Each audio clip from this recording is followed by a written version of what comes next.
Hello, football fans, and welcome to Week 7 of Inside the Eagles Nest. As always, I'm Kevin Tosh. Alongside me here, Justin Hall. Well, Justin, another heartbreaking loss for Franklin County. They go down 31-28 to the Christiansburg Blue Demons in another overtime thriller.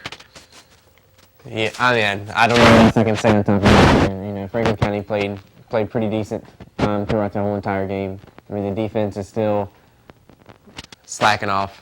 They're not slacking off, but they're playing great. We had a couple starters out on defense this past week, and it showed. Franklin County couldn't stop Christiansburg when it counted. Ray Witcher opened up the scoring for Franklin County with a new school record 98-yard kickoff return for a touchdown to open up the football game. Christiansburg won the toss, elected to defer to the second half, and after that touchdown, a lot of people were second-guessing head coach Tim Cromer. And then in the second quarter, Christian Witcher with a 10-yard touchdown run for Franklin County. Then Jalen Gill had a 3-yard touchdown run in the third quarter, and then a really intense 32-yard pass from Christian Witcher to Ray Witcher, just over a minute left to play in the football game to tie the game up late, 28-28. And the rest was pretty much history there. Franklin County, as many know, went for it on 4th down and goal from the 1-yard line. They used the quarterback sneak. A little bit of controversy in the call there. Not exactly where that was the second option on the play. But nonetheless, Christiansburg able to bring on Big Jake Hamley on 1st down in their first possession of overtime and kicked the game-winning field goal. Just some quick stats to run down. Franklin County, 18 first downs, rushed the ball 54 times for 218 yards, were 3 of 9 through the air with 1 interception and 1 touchdown for 71 yards through the air. They ran 63 total plays, 289 yards of offense, had 2 fumbles, didn't lose any. They were 4 for 12 on third downs. That's 12 third downs. That's a lot for one team in a game. They had 2 kickoff returns for 120 yards, 2 punt returns for 10 yards, were 4 of 4 on extra points, and had 27 minutes and 51 seconds time of possession. Christiansburg, 19 first downs, rushed the ball 43 times for 277 yards, 3 of 10 through the air, 98 yards passing. That's 53 plays from offense, 375 yards. They were 4 of 10 on third down conversions. They had 5 kickoff returns for 113 yards and 3 punts for 14 yards. So just a little bit of quick math here. Franklin County rushing the ball 54 times. Christiansburg rushing the ball 43 times. If my math's correct, that's 97 rushing plays in one game. That's a lot of rushing plays. And especially as much time as those plays take, that most of the time when you see something like that, it's usually in college football on the other side. You'll have 100 pass attempts combined. But, that was 2 impressive displays of rushing by both teams. Oh, yeah. Christiansburg came out into the game, implemented a new quarterback in the weeks coming up. Caught me by surprise, definitely. And he played and he rushed his heart out. He's really what led Christiansburg to victory. Yeah, the mobile quarterbacks, we saw them all season. The only one that possibly you couldn't consider mobile was the Salem quarterback, Matt Hill. But, still, you're 6 games into the season, you faced 5 rushing quarterbacks. That's really the new breed of high school football really coming down to it. Just some individual stats.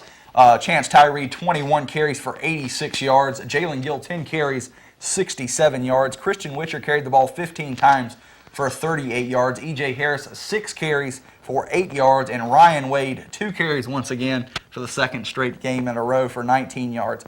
Christian Witcher, 3 of 9 through the air, 1 interception, 1 touchdown for 71 yards. Ray Witcher caught one of those passes for 32 yards and a touchdown. Carlton Adams, 1 catch for 30 yards. And Jalen Gill, 1 catch for 9 yards. Kickoff returns, Ray Witcher, 2 for 120, including the 98-yarder school record. E.J. Harris, 2 punt returns for 10 yards. And once again, Jonathan Saunders, 3 punts, 101 yards, 33.7 average. He continues to excel, especially coming in punting duties. He's averaging just over 37 yards a game. So Franklin County is leaving their non-district part of this season, 6 games. They're coming out 3-3. They really haven't faced this in the first 3 years that head coach Chris Jones was here, Justin. No, this is the first time, except for, in the weeks past, that I can remember Franklin County with a 500 record after the second week of the season. And, Coach Jones is experiencing something this year that he hasn't experienced before at Franklin County with all the injuries coming through there. And I mean, it all started preseason with Kyle Ellis getting hurt, and it's all came down from there. And really, Franklin County has done a great job bouncing back from the continuous injuries and so forth and bouncing back. And I mean, we've been in every single game of the season, with the exception of the Woodbridge game. And I mean, it shows a lot of heart from the staff and the players at Franklin County. We're just going through and looking at some of the season stats. The leading rusher, Chance Tyree, missed a football game. Devin Clements has been out, 2 games at this point? He was out the Salem game, so, went out halfway through there. So he's missed the Bassett game, and he's missed the Christiansburg game. Ryan Wade, he missed the pretty much most of the fourth quarter against Christiansburg. And then you come down to the receiving category. You got Hakeem Alderman, really was tied up there for number 1 threat at receiver, solid number 2. He goes down with an injury against Salem. So, and we've said all season, Kyle Ellis going down. Coach Jones said in the post-game interview against Christiansburg, he was really upset about not being able to pull through with the win, but he says that they're just going to have to get healthy. That's key. Oh, yeah, definitely. He mentioned we had 10 players out of the game, 6 of those being starters. So, it's rough. And when you do need to get healthy coming into district play, our bye week's not until the last week of the season. So we have 4 more games and we're playoff bound. So hopefully we can continue to strive on and keep the Western Valley District crown in Franklin County forever. Like you said, Coach Jones yet to lose a Western Valley District game in his first 3 seasons. This is the last Western Valley District football season coming up. That's really a heartbreaker. Western Valley District just starting to get its momentum going here, especially making pushes in the playoffs, having some really good football teams. But Franklin County is going to go into their first week of Western Valley District play against a very familiar foe in William Fleming. Just a quick stat, William Fleming actually holds the 29-12-1 series lead, but Franklin County and head coach Chris Jones have really had their number. He's 5-0 against the Colonels, including a 35-0 win in the first game this week, Justin, for the season. Yeah, and that 35-0 could have easily been 52-0. William Fleming really had nothing for Franklin County coming out. They had all their transfers come in, had Franklin County a little scared. But really, Franklin County kept them on the ropes, and the defense just threw out a big shutout at the opening week of the season, and we really need to get our defense back to that quality or that caliber. That's right. It's going to be a good, you don't want to look past any team, but it's going to be a good contest as they open up Western Valley District play. William Fleming coming into this game 0-6, and really you have to look for their main threat to be E.T. Morrisow once again. They tried to do a lot with him in that first game, and they really rode him against Franklin County in week 1, and they're really going to have other players step up if they're going to be competitive. Oh, definitely. He got back there, he threw, he came back here on a fake punt, got him in the game that way, had him in the game on offense. His true presence was on defense, that he had a couple big plays on defense against Franklin County. But really, the thing that put them down was their ball control. They had a couple fumbles in the game, had a couple interceptions in the game. It really gave Franklin County short field position, and Franklin County came through and scored. William Fleming, outside of the 35-0 to rout in week 1 to Franklin County, they've lost 39-3 to Amherst, but then they had 3 really close ball games, 14-6 against Magna Vista, 17-13 against EC Glass, and 14-13 lost to R.J. Reynolds before losing 31-6 to Salem last year. So really, they need a signature win, and they could possibly get it this week if they're able to take down Franklin County. Oh, definitely. I know if I was playing the game, lost 5 straight times to Franklin County, and that's really only been over the course of the last 2 years or 3 years. And all these kids remember it. All these kids know. They're at school every day and their friends are asking them why they're losing. They definitely want to get out of the losing column. Haven't won a game in 3 years now. That's right, but Franklin County definitely going to be hungry. And the other big matchup, and it's really a huge matchup as far as the Western Valley District goes, Patrick Henry and GW are going to be meeting up in week 1. And both of these teams are trying to set themselves apart as the front runner for the Western Valley District. Oh, definitely. Patrick Henry, they showed last year that they were a team to be reckoned with. Fortunately, we got them on a bad night last year, but I don't see for that to happen this year. And GW is always talented.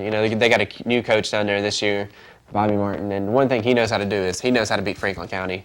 When he was a basketball coach at GW Namble, he continuously knew how to pick us apart.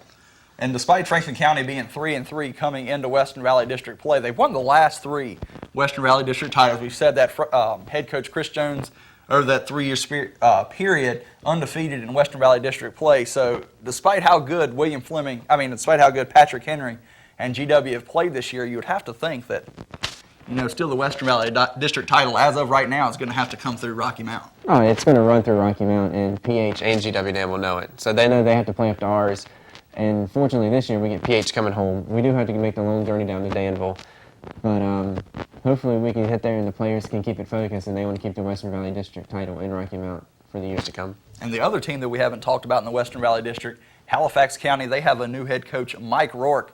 And I was able to talk to him actually the day after he was hired at Halifax back in the summertime. And, he actually discussed it with head coach Chris Jones about whether he should take the job. And he really just talked about it being a gold mine of talent in Halifax County. It's just going to be ringing it in. So there could possibly be a force to be reckoned with if you catch them on a good night. Oh, yeah. And when I was in high school, it's been a while ago, they had a new coach come in, forgot his name. He implemented spread offense, and Halifax actually ripped through their schedule for a couple of years, had a great quarterback, had a couple of great wide receivers. And they got the athletes onto the field, and they made some plays. All it depends on is Coach Rourke going out and getting the athletes and getting them on the field. It might not happen this year, but next year, who knows with Halifax. And we'll be seeing them again next year as well. Well, first of all, what's it going to take for Franklin County to come away with a win against William Fleming? Franklin County is going to do exactly what it did on the first week. We needed to force William Fleming into committing those turnovers, and we have to take those turnovers and we need to utilize them into points. Our offense is sputtering, our defense has been sputtering ever since that first game, and it's our time to correct the ship now. And talking about ships, that goes right into my next question is, what is William Fleming going to have to do to flip this ship back over? It's already flipped over in the past couple seasons, and they're looking, what it's going to take for them to get the signature win? They're going to have to keep the ball in their hands, and they're going to have to ride Morris out to victory. He's really he's not their only talented athlete on there. Fleming has tons of athletes inside their football team, but he's big, he's strong, he's fast, and really, he can take it to Franklin County. So they just need a great game plan. They need to keep the ball inside their own hands and not give Franklin County easy opportunities. All right, what do you think Franklin County has to do to beat Fleming this Friday night, Kevin? I think Franklin County is going to have to get that confidence back that they had early in the season. For the last 3 years, Franklin County and both sides of the football have just exuded confidence. And I think possibly that confidence has kind of got to them early in the season. They came out and blasted William Fleming in week 1. Then they had 2 setbacks back-to-back, So I think they need to get that confidence back, because confidence isn't always a bad thing as long as you're not overconfident. So I think they need to come out, find that confidence that they lost after week 1, and I think that's going to do them the best, not only for this game, but for the rest of the season. I think they refer to that term now as swag. But sometimes swag's a good thing, sometimes it can be a very bad thing. What do you think the Colonels have to do to get, like you said, correct their ship and put Franklin County in the loss column? I think that they have to slow down the Franklin County run attack, because Franklin County was able to run all over them in the week 1. I don't think that they have to completely stop the Franklin County rushing attack, because you can't. Franklin County's proven, even in their 3 losses, they're still going to run the football, and they're going to run it effectively. Mm-hmm. But if they're able to slow it down and possibly make Franklin County have to put the ball up in the air, because the more times that a team like Franklin County has to go to the air, the more chances, for one, there is for the big play of Franklin County that we've saw all season. They have the big play through the air. But it's also the more chances to let your athletes like E.T. Morrisow make the interception. And, you got a talented secondary at William Fleming for them to be able to pick the ball off. And I think that's where the success is going to be found. It's going to be in slowing down that Franklin County run attack. All right. Well, it's 7 o'clock Friday night. Hopefully it's going to be a beautiful night. Fall's done hit us. It's getting kind of crisp outside, so... Do you have anything else to add to the conversation, Kevin? Last thing for all the Franklin County fans out there to keep watching as we go through the rest of the season is senior running back Chance Tyree has 1,530 yards in his rushing career at Franklin County. That's good enough for 12th all-time. His next targets are going to be number 11, Scott Angle, with 1,576. Only needs 40 yards to get there. And then number 10, Raymond Keys, a lot of people remember him, has 1,633, so he needs 103 yards to crack the top 10 all-time in rushing. And then another thing, Frank, people, You hear it everywhere you go that Franklin County doesn't throw the football enough.